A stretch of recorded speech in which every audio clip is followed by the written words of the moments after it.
Di video kali ini kami akan membahas tentang pasar modal. Mungkin banyak dari teman-teman yang belum tahu tentang pasar modal. Pasar modal itu secara umum merupakan suatu tempat bertemunya para penjual dan pembeli dan melakukan transaksi dalam rangka memperoleh modal. Perusahaan dalam pasar modal merupakan perusahaan yang membutuhkan modal, sehingga mereka berusaha untuk menjual efektif di pasar. Apa sih tujuan utama dari pasar modal? Tujuan utama dari pasar modal adalah menciptakan mekanisme yang memungkinkan perusahaan mengakses dana dari investor dengan menerbitkan saham, obligasi, dan instrumen keuangan lainnya, sehingga memfasilitasi pertumbuhan ekonomi. Nah, selanjutnya kita harus mengetahui sejarah pasar modal. Pasar modal di Indonesia diawali dari penjajahan kolonial VOC Belanda pada tanggal 14 Desember 1912 di Batavia. Pasar modal di Indonesia resmi berdiri dengan nama Vereniging voor de Effectenhandel atau Asosiasi Perdagangan Efek. Pasar modal telah hadir jauh sebelum Indonesia merdeka. Pasar modal atau bursa efek telah hadir sejak zaman kolonial Belanda dan tepatnya pada tahun 1912 di Batavia. Pasar modal ketika itu didirikan oleh pemerintah Hindia Belanda untuk kepentingan pemerintah kolonial atau VOC. Di pasar modal ada 3 pelaku. Yang pertama, emiten. Emiten adalah pihak yang ingin meminjamkan modal. Yang kedua, pemodal atau investor. Dia adalah orang yang memiliki modal untuk diinvestasikan. Nah, yang ketiga adalah profesi penunjang pasar modal. Profesi penunjang pasar modal merupakan profesi atau pekerjaan yang ikut menunjang kelancaran pasar modal. Peran pasar modal yang pertama adalah merupakan wahana pengalokasian dana secara efisien.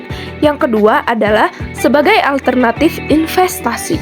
Yang ketiga adalah sebagai pelaksanaan manajemen perusahaan secara profesional maupun transparan. Yang keempat adalah sebagai peningkatan aktivitas ekonomi.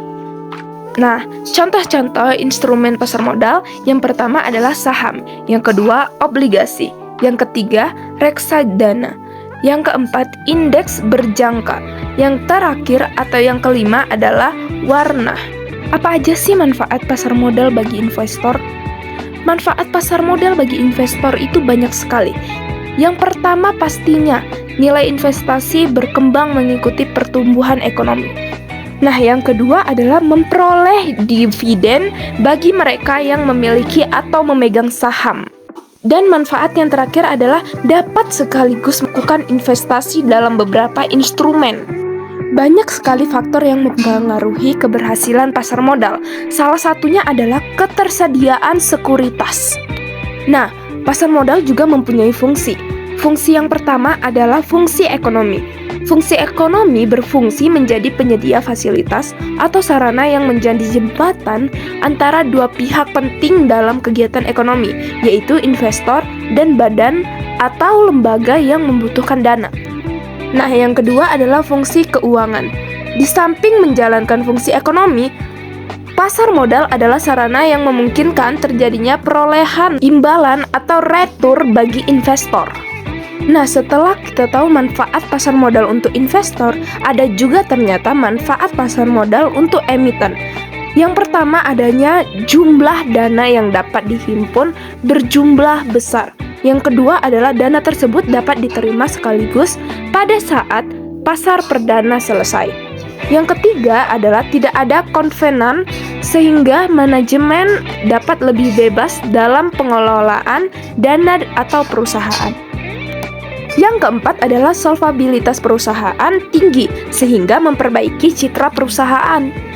Yang kelima adalah ketergantungan emiten terhadap bank yang menjadi lebih kecil. Nah, di sini ada beberapa lembaga penunjang pasar modal. Ada penjamin emisi, biro administrasi efek, wali amanat, perantara perdagangan, dan masih banyak lagi.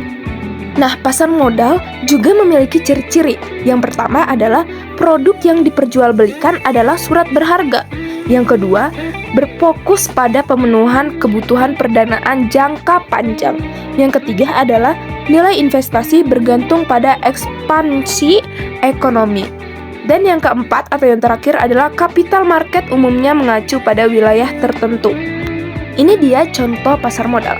Yang pertama pastinya saham, kedua obligasi, yang ketiga reksadana, yang keempat exchange traded fund atau ETF.